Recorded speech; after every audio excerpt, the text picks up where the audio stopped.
प्रिय छात्र छात्राओं, आज हम लोग संधि टॉपिक को पढ़ेंगे, जिसमें वस्तुनिष्ठ जो प्रश्न हैं उनके हल को देखेंगे। चूँकि हम लोगों ने संधियों के अंतर्गत स्वर संधि को कंप्लीट कर लिया है, तो चलिए हम लोग देखते हैं कि आज कौन से महत्वपूर्ण प्रश्न हैं हमारे साथ। तो हम लोग देखें, पहला जो हमारा प्रश्न है वह वीरोदार्य का शब्द संधि विच्छेद बताइए।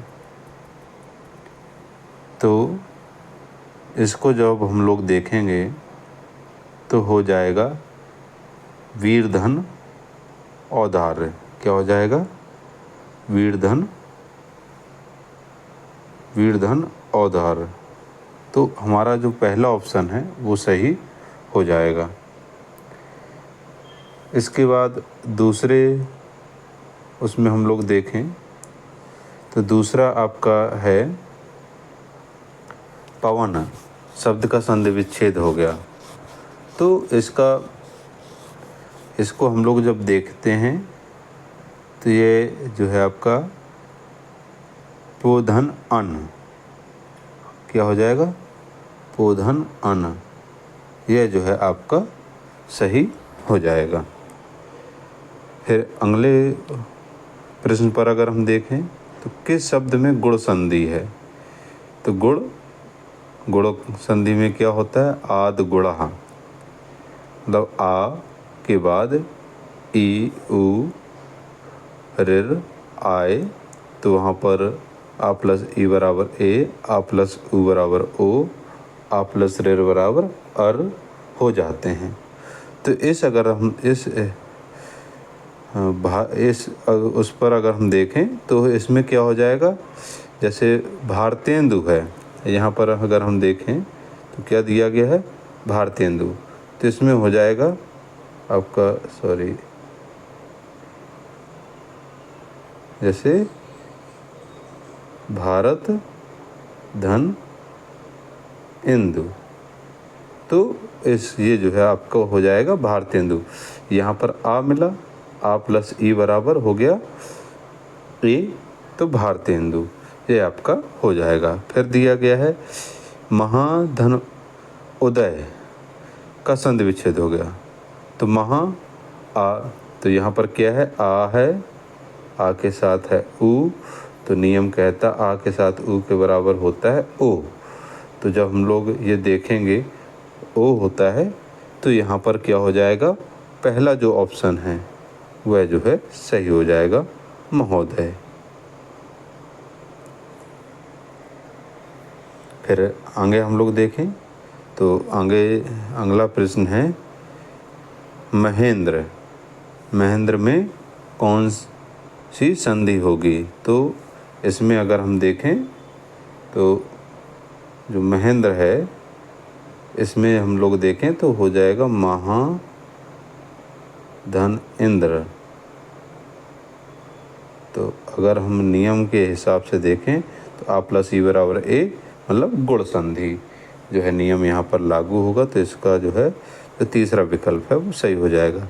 फिर है एक में कौन सी संधि होगी? हम लोग इस अंग ऊपर कर लेते हैं। तो एक धन एक, तो हो जाएगा एक। तो यहाँ पर आपका अगर हम लोग देखें तो इसमें मूलतः हो जाएगी क्या? नियम जो है जहाँ पर क्या कहता है कि जो आपका एक है, तो इसमें जो वृद्धि संधि है वह हो जाएगी। फिर इसी उसमें अगर हम आगे देखें तो ग्रीस में कौन सी संधि होगी? तो इस नियम के अनुसार होगा गिरी धन ईस। तो जब हम लोग देखते हैं गिरी धन ईस होगा तो इसके हिसाब से हो जाएगा ग्रीस। तो इसमें हो जाएगी दीर्घ संधि, गिरी धन ईस, तो दीर्घ संधि इसमें हो जाएगी। फिर है प्रत्यर्पण शब्द बना है। तो प्रत्यर्पण शब्द कैसे बना है? प्रतिधन अर्पण, चूँकि हम लोग यहाँ इसमें जब हम लोग संधि पढ़ते हैं, कौन सी, इसमें हम लोग संधि पढ़ते हैं यड़ संधि, तो इसका सूत्र होता है इको यड़ची।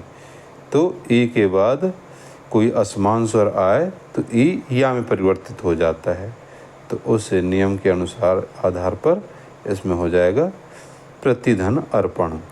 सच्चिदानंद का संधि विच्छेद है, तो हम लोग 9वें नंबर का देखें तो इसमें सच्चिदानंद, तो इसमें सत धन चित धन आनंद, ये जो पहला ऑप्शन है ये जो है इसका क्या हो जाएगा, सही हो जाएगा। फिर प्रश्न नंबर 10 है परिच्छेद। परिच्छेद शब्द का संधि विच्छेद क्या है, तो अगर हम लोग इसमें देखें प्रश्न नंबर 10 का, तो 10 में जो आपका हो जाएगा परिधन छेद। जो आपका व्यंजन संधि है उसमें नियम होता है कि जहाँ पर स्वर के बाद और जो व्यंजन आता है तो उसका जो लघु व्यंजन होता है वो उसमें परिवर्तित हो जाता है, तो परिधन छेद यह जो है आपका क्या हो जाएगा, हो जाएगा। हम लोग आगे देखते हैं, अब है कौन सा 10वें नंबर 11 नंबर का, तो 11 नंबर में है विपद जाल में कौन सी संधि होगी, तो विपद जाल, तो इसमें जो मूलता है विपद जाल में हो जाएगी व्यंजन संधि। किस क्रमांक में वाक धन ईस की संधि है, वाक धन ईस, तो का क्या होता है अपने ही वर्ग के तीसरे उसमें जो है परिवर्तित हो जाता है। यह व्यंजन संधि का जो नियम है, तो इसके अनुसार ये हो जाएगा वाक धन इस बार बराबर वागीस, मतलब चौथा जो विकल्प है वह सही हो जाएगा। फिर इसके बाद अगला प्रश्न है उल्लास में कौन सी संधि है, उल्लास, तो अगर हम देखें तो उल्लास में भी क्या हो जाएगी उत धनलास बराबर उल्लास, व्यंजन संधि का नियम लागू होगा। फिर दिया है तन्मय का संधि विच्छेद है, तो यहाँ पर भी तन्मय तो हो जाएगा। इसमें अगर हम देखें तो 14 नंबर में आपका हो जाएगा तत् धनमय या तत् धनमय, तो इसमें जो तीसरा विकल्प है वह सही होगा। किस शब्द की संधि सही है, तो अगर हम इसमें देखें प्रश्न नंबर 15 में, तो इसमें पितृधन अनुमति, पित्रानुमति, यह जो है विकल्प सही यहाँ पर है।